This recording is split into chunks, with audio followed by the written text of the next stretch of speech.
If your business has debt or you're struggling with profitability, this is the video just for you. Hi, my name is Morgan Whalen. I'm a fractional CFO, and recently I worked with a business owner who had over $100,000 in debt and wasn't making really any profits. And so I'm going to walk you through the exact steps we took to help this business owner become profitable and reduce all of their debt. So if that sounds interesting, let's go ahead and get started. The first thing that we want to look at is the business model. This business was a service-based business. And in a service-based business, you really have three different options. One is hourly, two is project, and three is retainer. Hourly based just means that an hour on their team or in their company is traded directly with a customer for revenue, for dollars, for cash. A project based just means that you agree to work with a business or with a person towards a specific outcome, and on the end of that outcome typically is a final payment. And the last one's a retainer. And retainer just means that you have ongoing services with a customer and they're paying you each and every month, quarter, year, whatever the interval is. Now, retainer is typically the most valuable over time because if you ever sell your business, that's what potential buyers are going to look for. And then project-based is usually you can charge the highest price. Last one, hourly. The best thing here is typically that it's low friction. It's not going to be hard for you to get customers when you're hourly based because your service that you're offering is typically something that's in high demand but low supply. And so depending on which one you pick for your service-based business, you're going to have different pros and different cons, different things you have to work on for your constraints in the business. Now, the business that I worked with was an hourly base. So they were low friction, hourly. Usually you have a really, really low margin. And that's because the most expensive thing to a company typically is the payroll, people's time.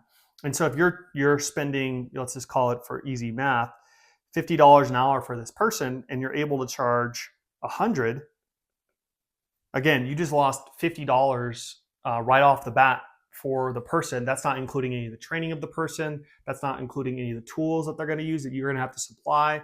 All these other things, right? So it eats up all of the cost really, really quickly. So that was their business model. So the next thing I want to do is go over the current state of the business. So like I was saying, they had $100,000 in debt. They were at break even, meaning the amount of profit they brought in and the amount of expenses actually were the same level. So they weren't really making any money or making any profit on paper. The last thing was the low owner's pay. And so if you have low owner's pay for a long enough time period, that's going to put a real strain on the business and you as the business owner in your personal life, right? Because now you can't start paying bills, the mortgage gets behind, you're taking on all this extra debt.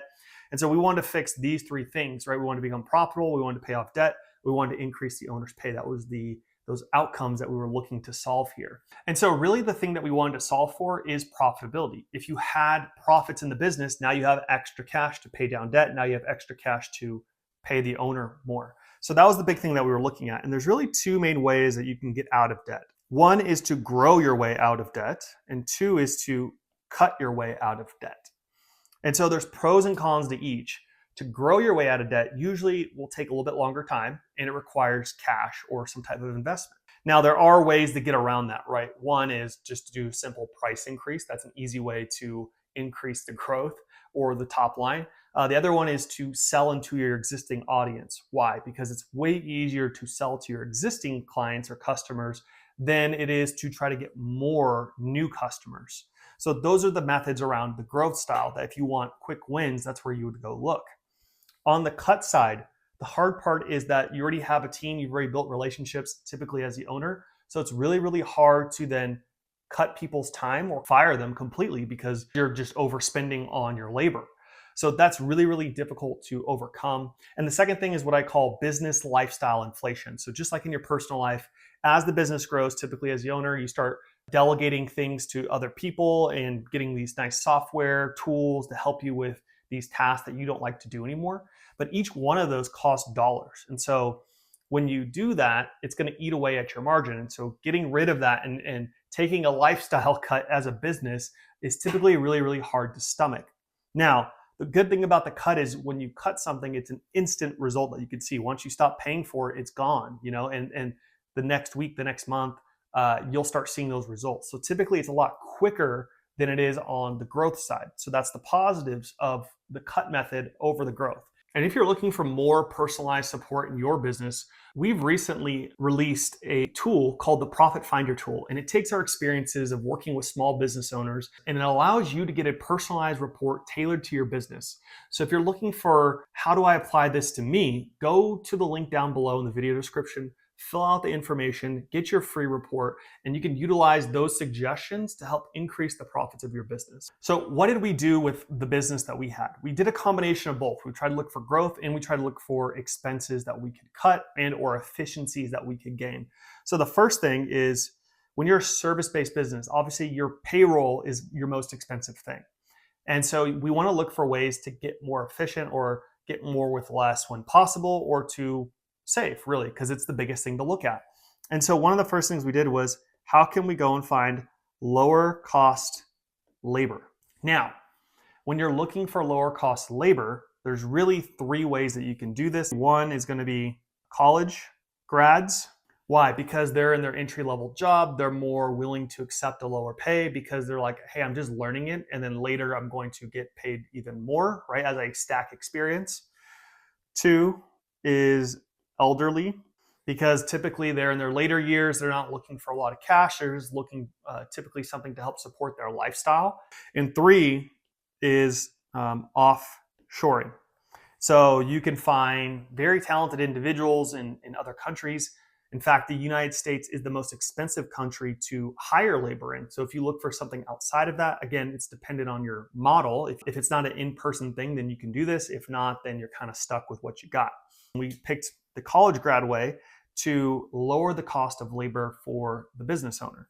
The second thing that we did was we implemented a base plus bonus model. And so a base plus bonus model really allows for performance. What it says is, hey, if you can perform, then you're going to get paid more. And so what this really does nicely is it quiets down some of the people that are asking for a pay raise since they've been there for a certain amount of time. It makes it really, really clear. If you want to get paid more, this is how you do it, through performance. And if you hit these benchmarks, you're going to get paid more. For a service-based business, that oftentimes comes down to utilization rate. And utilization rate typically means how much of their time is spent on, in this case, our direct labor or the people who saw the clients, how much of their time is spent on revenue generation. So let's just take, for example, you're at 60% on average for your business and the people who see clients. If you can get that up to 80%, well, that's doing more with the same resources. And so it's not going to cost you as much to then make more money.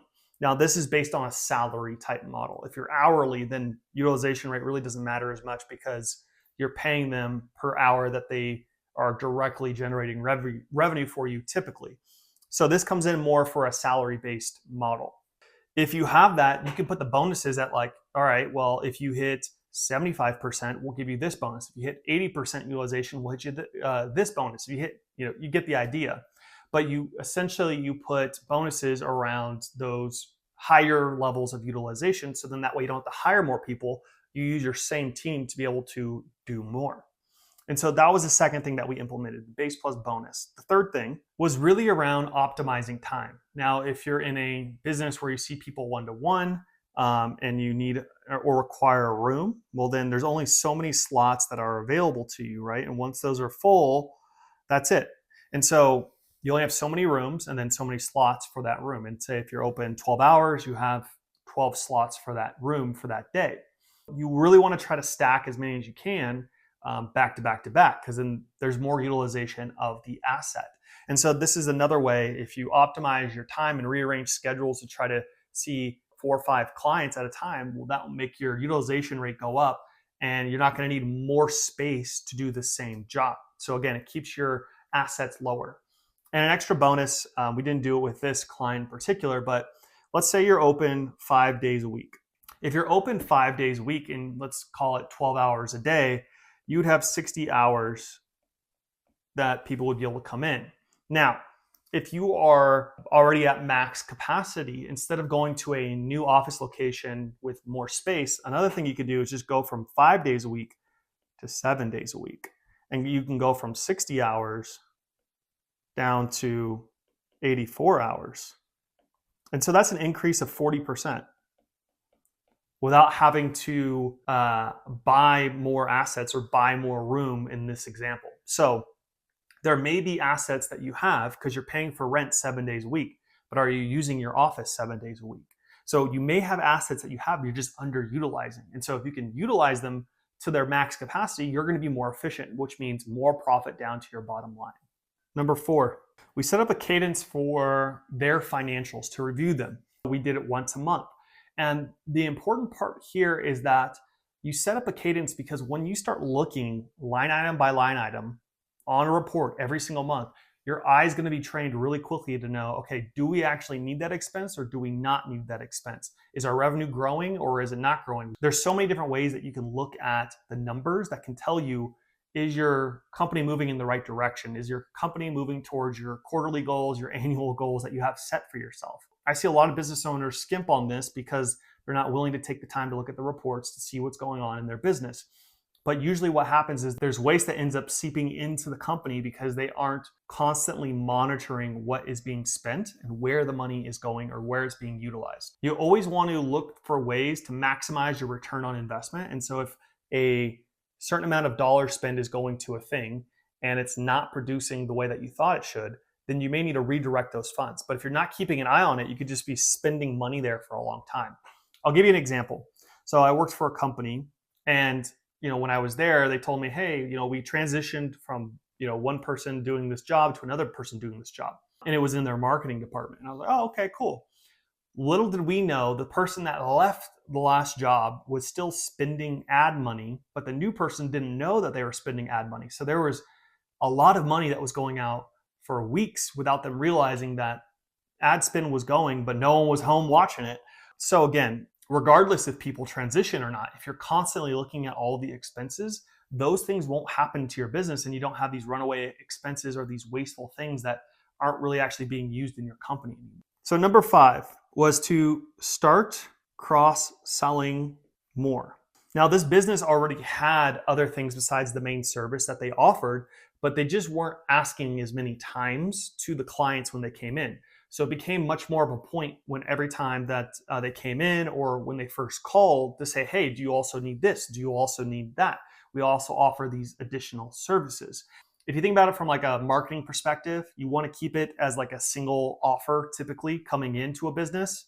But then once they called and they made that step towards you, then you can see, while they're trying to get services, is there anything else that they could possibly need? Or, for this company, is there anything that their family could also need?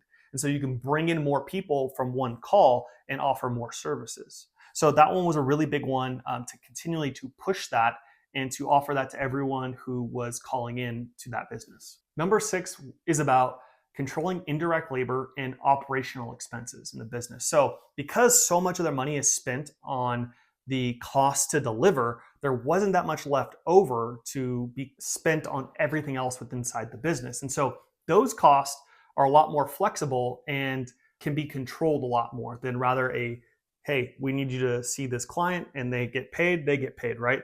There's not much wiggle room there than what we just already talked about above. So controlling indirect labor, meaning anyone who wasn't directly seeing a client or a customer. So this could be your admin team, this could be your management, this could be you as the owner. So we have to control that. And the way that we controlled that is we literally said, okay, that they had this band here. And the top end of the band, let's say 6%, and the bottom is 10%. And this is of revenue. So if you were making $100,000 in top line, 6% would be $60,000, 10% would be $100,000. So it gets more expensive as you go down. So if we're here, let's call it like 9%, we want to see this number go towards 6%, right? We want to see it start creeping up in this case. That would be better because then it's costing us less as a percent of revenue as we continue to grow the company. But then over time, depending on how fast your company is growing and how much work is needed by your indirect labor and your team, eventually you're going to have to spend more, right? And pay raises and bonuses and bringing on new people. And then this will slowly start to come back up. But the goal here is over time, you want to try to gain efficiencies that pushes this floor up. So 10% of revenue is the max that you would spend. Again, in the example of 100,000, 10,000 would be spent on indirect labor. But if you can change it from 10 to 9 over time and 9 to 8, then you're gaining more efficiency as you grow the company. So that's the goal over here. And so you want to put in a band, you want to put in a floor of like, we're not going to spend above this limit, and then try to raise that or technically lower that over time. All right, so what was the outcome here? So the outcome of this was, one, the $100,000 in debt was paid off, right? No longer exists. The owner was able to get a $50,000 raise. So that was great to their business. They were actually able to double the team size. They were actually able to also 2x the floor space, meaning they went into a bigger building. And then lastly, they 13x'd the profit from the year prior. All these things were capable of a business that typically, in an industry that typically has very, very low margin. And you could do that by implementing some of the strategies we talked about above. Now, every business is unique, so what worked for this company may not work for yours, but this gives you an idea of where to look. And a lot of times there's more efficiencies to be had and growth to be had in your business. You just got to know which lever to pull to be able to skate through, to be able to pay off the debt, to be able to get out of the break even, to get out of the loops that you're in your business. So hopefully this was helpful. If you're going to implement something, let me know down in the comments below. But that's it for this. Don't forget to give a thumbs up if you found it helpful. I'll catch you on the next one.